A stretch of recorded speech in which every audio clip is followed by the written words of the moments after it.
Hi, and welcome to another episode of the First Time Homebuyers Podcast. My name is Tom Sommers with Coldwell Banker Burnett in the Minneapolis-St. Paul area, and I am joined, as always, by my co-host, Eric McKenna, with RE/MAX Advanced in the Pittsburgh area. How are you today, Eric? I'm doing fabulous. Great to be here. We're fired up again this week. Yes, we are. We are just banging these out, and it's just fantastic. We just want to give you this information because we are pumped up and we're excited. And I know that may sound weird, but we are, and we are sick because we love real estate. So here we are. Super realtors. That's right. Super realtors, right. Today I want to talk about as is. Should the term as is scare you? And what exactly does it mean? And this is also going to tie in to home warranty. So I'm going to start this one off by saying that as is not a bad thing, but it's the most misused term next to foreclosure, I think, in real estate. So let's take a deep dive here and explain what it is. It's typically a one-page document that says that you, the buyer, understand that the seller has absolutely no obligation in this property and you're purchasing the home as is. So what this truly means is, let's say you purchase this house and before closing the furnace breaks. You're out of luck in the respect that if you're purchasing the home as is, the seller does not have any obligation to do anything about it. Okay? But it does not let them off the hook, because if they know something breaks or if they know there's water in the basement, it does not alleviate their responsibility or the agent who is listing the property's responsibility to come clean, tell us the truth, and say these are the things that are going on. So at that standpoint, you know where you're coming from. So typically you only see the as-is addendums in short sales and foreclosures, sometimes in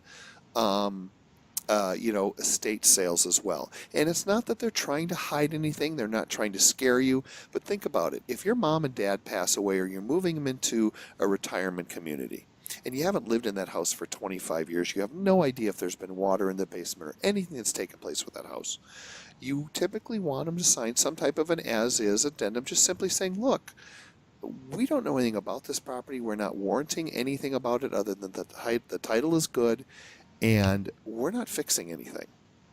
That's all it is. Now, you may want to consult with an attorney before you sign this, because it is an odd form that isn't used very often. But when you break it down, it doesn't mean they're off the hook and they can't or do not have to disclose any potential problems. But Eric has a solution for you if you have to sign in as is. Eric?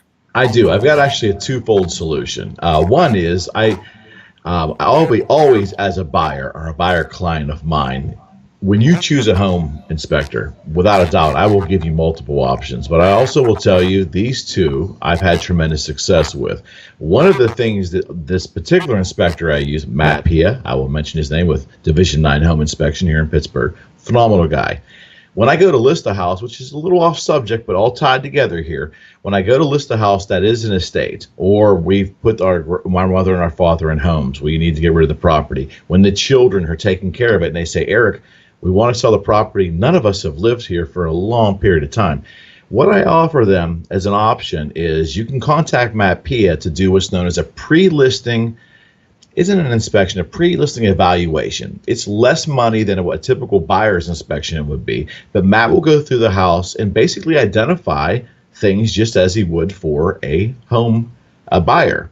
And it's been tremendous for my home sellers that are in this situation. Matt can identify information, and oftentimes we can identify them correctly on a seller disclosure because we now have this report. Sometimes we include this report with the seller disclosure, which buyers find phenomenal. We still say we don't have the funds to fix these things, but here's how that property sits as is. It makes the opportunity for the buyer buying an as-is property much easier to make an evaluation. So we offer the pre-listing evaluation through this particular inspector.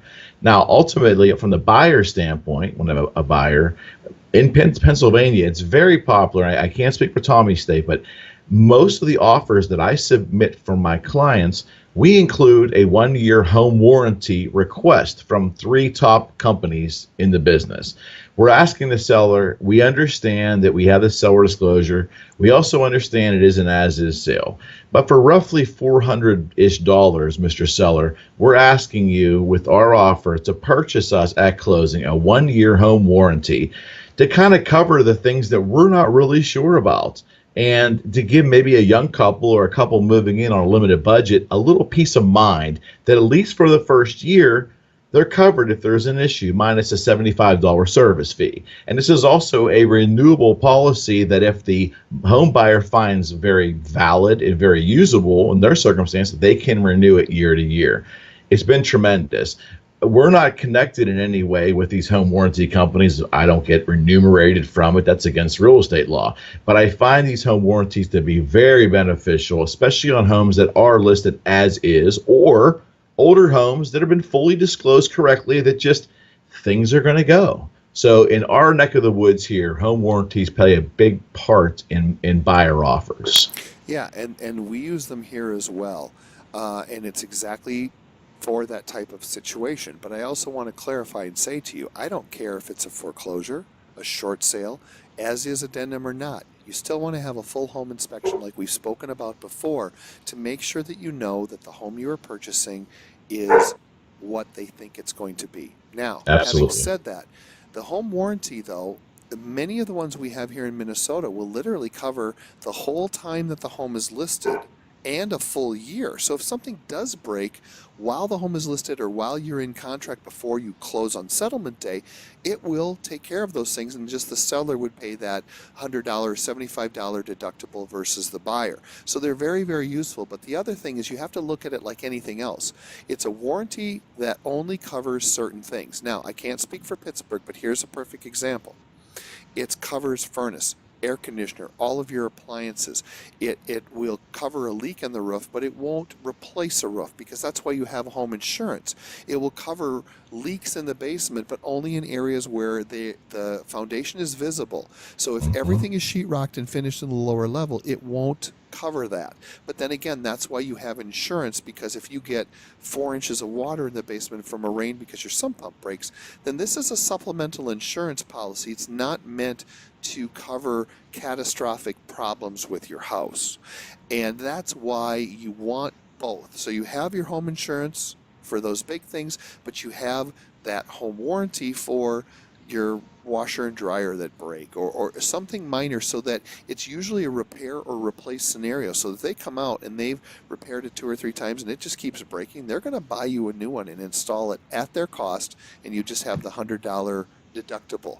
But it's That's important absolutely that right. you do your research, because not all companies are created equal. So like with Eric, he's got 2 or 3 top companies. We've got 2 here in Minnesota. I don't know if I would go with anything other than the most popular 2, because they seem to pay out and they seem to work really, really well on behalf of not only the sellers but the buyers.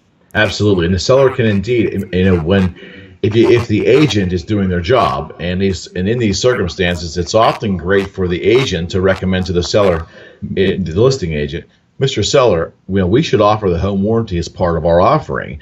And if we do that, we sign you up right away. And as the seller, you have coverage through the listing. If anything happens during the listing, you also have coverage.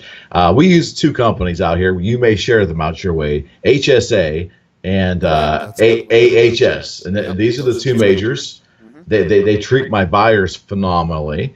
And it really kind of becomes part of almost every offer that I put in for my buyers.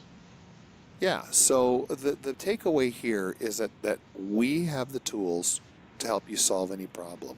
Hmm. And the other thing is that I don't care what anybody says.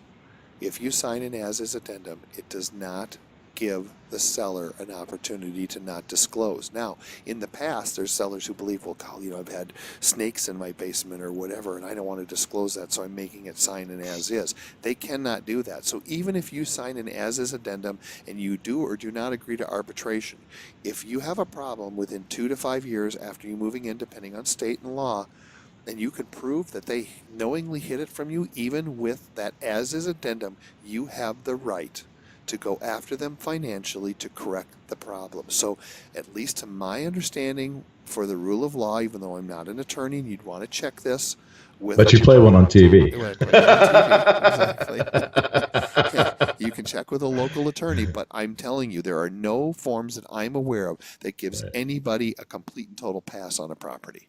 No, and that's exactly correct. And just to, probably to close this down, this is ultimately a reminder that here's another addendum in the process, and this is part of Tommy's job, my job, great realtors' jobs, to work you through the steps. And again, why you need a good buyer's agent. It's multiple steps. It's protection for you. It's good advice.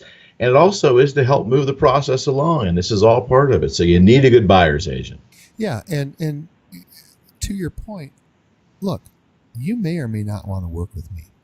I'm not for everybody, and I understand that, but I would rather have you meet with me, ask me questions, and say, no, Tom, you're not the right guy, than to not interview me at all. So you need to do your due diligence, because if you just pick someone up that happens to be standing on the street and it turns out that they're a part-time real estate agent, then you deserve what you get.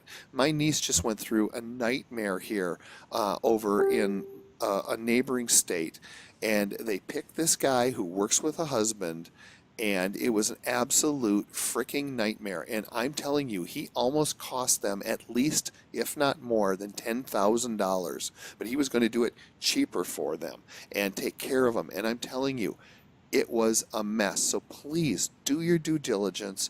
You deserve the best for yourself, and hire an agent who knows what they're doing, that's going to advocate for you and do the right thing. Amen to that. And if you are looking for a realtor, buyer or seller, whatever one, and you are not in Minneapolis or you are not in Pittsburgh, Eric and I always offer up this service for free. We will help you find a really good advocate for you in your city. Just reach Yes, out we to will. us. Yep, That's you all you have betcha. to do. You Absolutely. betcha. So with that, I think that I've said everything I'd want to say. What about you? No, I think it was a good topic, and I'm glad we talked about it today. Okay, well, there you go. So keep the questions coming in, and we're more than happy to answer anything that you bring us. We can't give you legal advice. Again, everything we talk about on the show is our personal experience. So always, always, always check with your tax accountants or a legal professional to get legal advice. Until next time, Tom Sommers, Coldwell Banker, Minneapolis-St. Paul, Eric McKenna, Remax Advanced in Pittsburgh. Mhm. Thank you guys for tuning in, and we'll see you, I don't know, next week. See you, folks.